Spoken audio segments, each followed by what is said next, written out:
So, as you may be aware, Limited Run did a Jurassic Park Classic Game Collection a little while back. And as a recording of this video, it's about to be delisted. So, it's been delisted from all platforms on March 31st. That includes Steam, PlayStation, Xbox, Switch. Essentially, Limited Run's licensing has ended. So, if you do own the games, of course, you'll still be able to download and claim them at any time, but you just won't be able to buy them. This has obviously happened previously, with the Bill & Ted collection that Limited Run also did as well. So if you catch this video just in time, if you want to grab it, you don't have a lot of time left. So that's kind of why I wanted to do this video, to kind of reminder of that. If you've caught it after the time, sorry.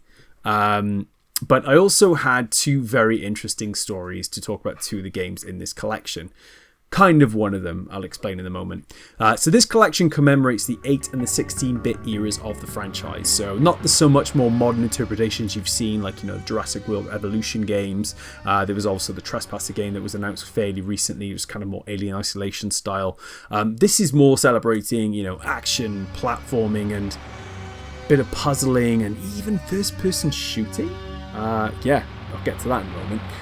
So basically, back in the day, the Jurassic Park games were made by Ocean Software had the license, Blue Sky Software had the license, even SEGA had the license.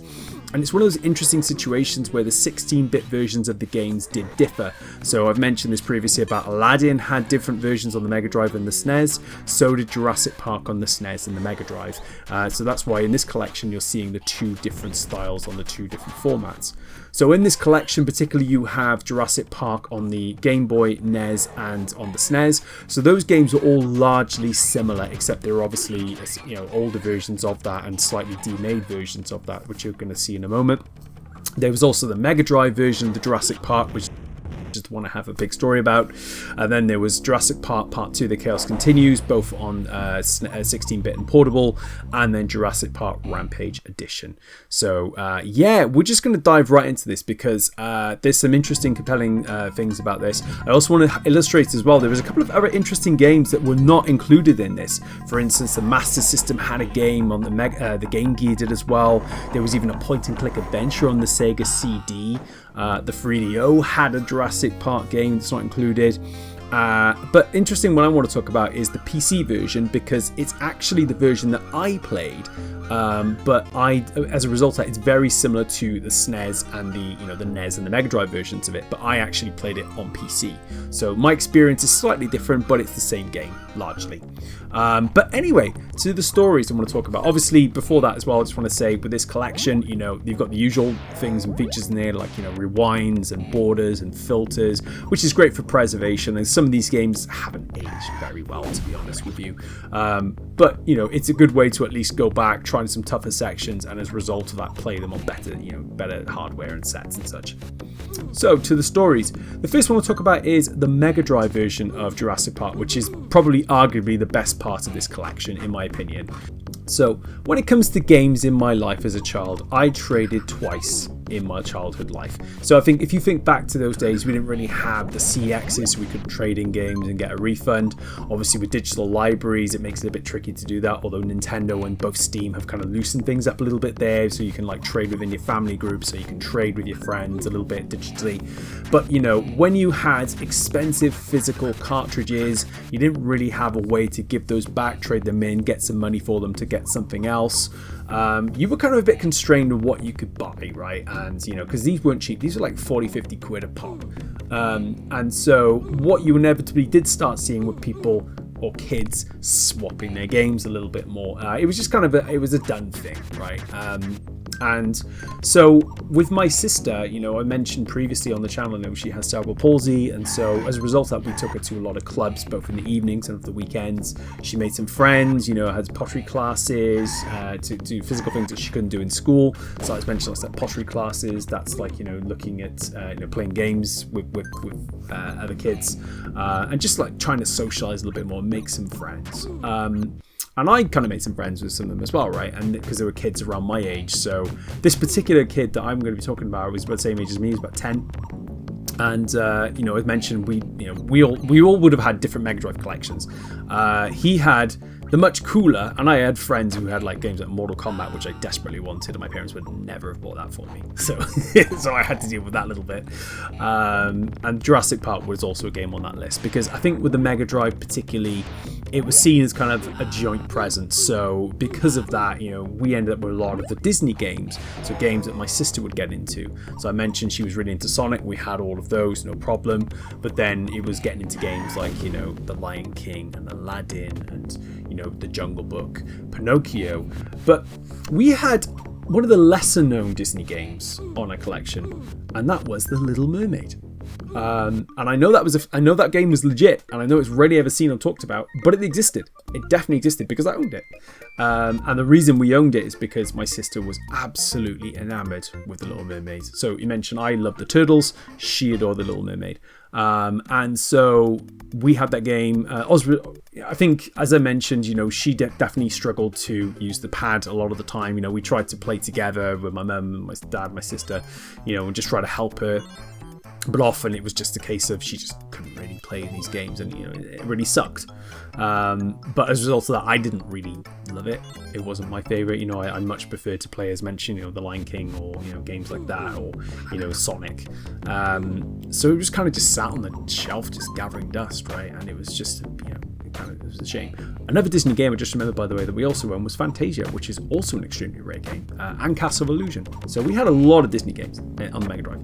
Anyway, so we had some good choice there, and you know, even though she loved The Little Mermaid was her favourite, it was the least good of all the Disney games, right? So it was just kind of there.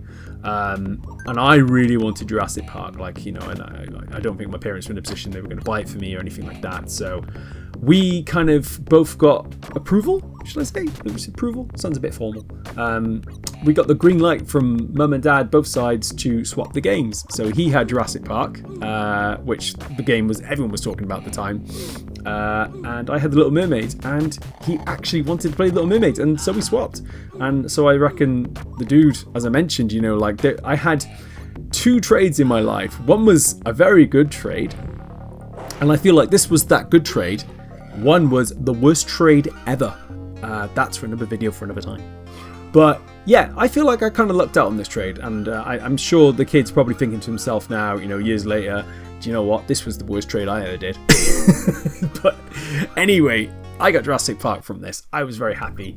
As you know, like the zeitgeist in 1993, like, oh my gosh, Jurassic Park was everywhere. You know, everyone went to watch in the cinema. You know, it was very much a family-friendly-ish film. There's obviously some horror in there. There's a bit of blood in there. You know, it's not exactly, you know, universal, but you know, it was the kind of the film that everyone wanted to watch that summer, right? And obviously, as you all know, it's grown this massive global franchise with multiple sequels and spin-offs. So you know, it's enormous now. But like, you can that being there in 1993 was like the Turtles zeitgeist all over again, maybe even bigger. But it was awesome. And you know, obviously from that, there were video games, there were posters, there were sticker albums, there were everything you can think of. It was going on at that time, and that game was everywhere. It was on the TV, it was being promoted everywhere, and a big part of that was the fact that you could play as the Raptor. So the Raptor, I think, was a big draw for a lot of people because, you know, obviously, oh yeah, you get to play Dr. Grant and stuff, and I'll have something to say about that in a minute. But the Raptor, I think, was absolutely the draw there. Like, they were using that heavily on the marketing, you know, and I think for me personally, that is where I spent most of my time, was just kicking people's asses at that Raptor, jumping, you know, gnawing down. Just, it was great. It was just like, yes, this is what I wanted. Bit of an upgrade from the Little Mermaid. Sorry, Ariel. So yeah, you know, that was just, you know, this was my fun experience with this game, and you know, I think, like I said, you know, it was just such a great time to be, you know, loving with Jurassic Park. The game isn't the best, you know, having replayed it now, it's definitely a little bit rough around the edges, you know, and you know, maybe not quite as fun as it was at the time, but I just remember thinking, yeah, I'm so glad I got to play this game. So glad I now kind of own this game, because weird to think me owning it, because it was never really mine. I didn't really buy it, but I swapped it. So yeah, it was kind of mine. And you know, obviously it led to the Rampage edition. I think, you know, what what Sega learned from this was the fact that, you know, the Raptor was what everyone wanted from this game. That's the reason why everyone wanted it.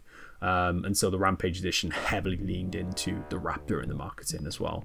But it was considered the direct sequel. You know, you got to play Grant in that as well. By the way, I'm going to talk about Grant in a second. Like, they just... The weird thing about this game, and obviously modern Jurassic Park games have got this much better, but, like, they just treated Dr. Grant as, like, this guy who just goes around shooting and killing dinosaurs, right?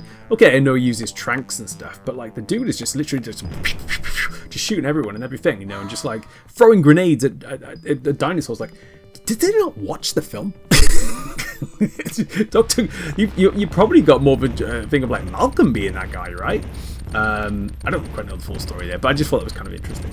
But anyway, yeah, so that was Jurassic Park. And so the interesting flip side to this is mentioned again, you know, like obviously Aladdin was one of those games that had very different versions on both formats. Even like RoboCop versus Terminator, slightly different. There was this thing of like, even though, you know, the SNES and the Mega Drive were kind of competing heavily, you know, the SNES was kind of the more powerful system, could handle things a bit better. And I think what was seen as well, like there was more momentum on Nintendo's side, so people like the better games seemed to be coming to Nintendo generally. But in this case, I would definitely say the Mega Drive version of Jurassic Park, hell of a lot better. Brilliant game at the time. So the SNES version of this, which I mentioned before, my experience with this was more on the PC side. So this was kind of like more of a top-down, isometric style game. So you've gone from this side-scrolling platform, a more very traditional 16-bit style, you know, bit of action, bit of running, gunning, all that kind of stuff. Or if you're a Raptor, gnawing, to literally playing a top-down Dr. Grant in a kind of like a... I don't even know how to describe it. It's kind of like a puzzle game, but it's kind of also a collectathon. It's kind of an action shooter. It's also a first-person shooter, which is just like probably one of the original examples of a first-person shooter. Kind of wild, right? So this collection has the 8-bit versions of that, it has the Gameboy version of that, and has the SNES version of that. But I actually played this on the PC, which was... So, like, if you think about this in just, you know, in scale, like, you have 4 different versions of this game, and you see a gradual improvement across all 4 of them, right? It's kind of crazy. Like, it's genuinely kind of wild how, you know... And that was definitely a thing. Obviously, you've got a black and white Game Boy version, you've got an 8-bit version of that. Slightly upgraded. Then you've got a SNES 16-bit version that was upgraded again, and then the PC is just kind of high quality. But the interesting thing for me was like, I think I had more experience with this PC version than I did the Mega Drive, but I kind of played it less. Now that's going to sound weird, but I think part of my experience of playing this game was the fact that I could rarely ever get to play it. And it was really a game that I got so frustrated by that I really wanted to play. And so basically, like, to sort of explain it in the hindsight, like I had a pretty rubbish PC at the time. It was, you know, obviously I'd gone a bit more into the console side at this point, so I was, most of my gaming was being done there. And the home PC we had was serviceable. It was fine. It did, you know, it could be used for word processing, it could be used for all the kind of traditional stuff.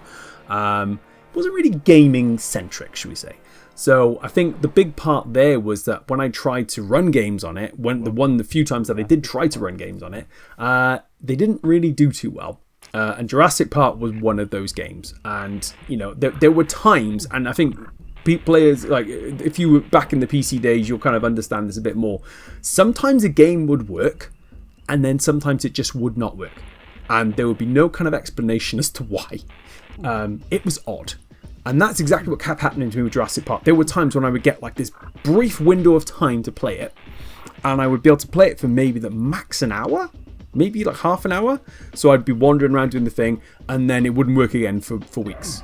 And I'd be like, this is crazy. Why can't I? I was just playing this game. What's going on?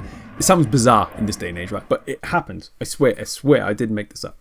And so I spent a lot of the time wanting to play this game, thinking about what the game, you know, well, imagine where if I got to this, what I would do if I got back this time, and, you know, and how far I would get and where I would end up. I think there was also a demo version of this, which maybe I got to spend a bit more time with because it was more compatible with my PC. But essentially, because my PC was rubbish, I just could only get so far with the game, and I could only spend so much time with it as a kid, right? Because, you know, it was my family PC, so I could only spend so much time on it. And yeah, so I played it intermittently for a longer period of time than I had the Mega Drive version of Jurassic Park, right? So very weird. And I think the only reason we had the PC version of Jurassic Park is because it wasn't the violent, gory, bloody Jurassic Park on the Mega Drive. It was more of the puzzly, more kid-friendly Jurassic Park. More universally friendly. Very interesting. So I think that again adds to that old, strange kind of like 16-bit war between the two games, I think. And yeah, that's probably what ultimately made me really want the Mega Drive version of it. So, and it was definitely, it was the one people were not talking about. Let's put it that way. The Mega Drive one, playing as the Raptor, that's all anyone wanted to do at the time. So yeah, that is very unusual, and you know, again, it's unusual. Like, I think my experience, as mentioned, was on the PC. If I'd had it on the SNES, probably would have liked it some more. Having played these first-person sections on the SNES, by the way, for this, checking this video out, it's kind of rough, if you can see it, and the control is pretty awful. Whereas it was obviously a lot more natured to PC, shall we say, when you did get to those sections. But yeah, I mean, essentially with this game, like, you'd just be walking around collecting eggs. You'd be trying to like go to different areas of the district. You'd be actually collecting key cards, very much like Doom. So you could tell there's some heavy inspiration from Doom there, which would have launched around about the same time. And you know, you would unlock new areas to get to different parts of the map. So yeah, it's quite an interesting mix of genres, that one, and you can see why there has been this desire to have a first-person Jurassic Park game, you know, in modern times. But it's a tough one to describe, and I think because of that, that's why the other one became so much more interesting to people, because it was clear what it was, very much of its time, very much rooted in what people wanted at that time. And you know, there was leaning to that mature. And I think at that point, games were leaning a bit more mature, and people, like the rise of Mortal Kombat and things like that, people wanted those kind of more edgy games, you know, that were just kind of like working on the fringes a bit more, not necessarily being so kid friendly and such. Like, you know, obviously the Disney games, which were huge, and then, you know, you've seen Jurassic Park coming in as this kind of like more mature, you know, child inspired game. So yeah, that's my two interesting stories about this collection. As mentioned, you may have unfortunately passed the time to purchase this digitally. If you haven't, and all that sounds interesting, grab it while you can, seriously, because it's going to be gone soon. There were physical editions of this as well that released by limited run, I believe. Those are probably now all sold out. I don't really follow that side of thing too much. But yeah, this has been the Jurassic Park Classics Gaming Collection. So I hope you've enjoyed. There's more videos to come on the channel. I've got some cool stuff coming up in the next week or two. But yeah, thank you so much for watching. Thank you for all of your support. And yeah, catch you. Let me know if you've got any fun Jurassic Park stories to the games at the time, because there's been a lot of different Jurassic Park games. So I'd be very interested to hear what you think about and what you thought about these titles. Maybe some ones were not included. Maybe we'll get the sequel classic collection with some of the ones that were not included. I would actually very much love to play that point and click Sega CD game, because I had the Sega CD and I never owned this, so that would have been fun. Anyway, thank you so much for watching. Catch you.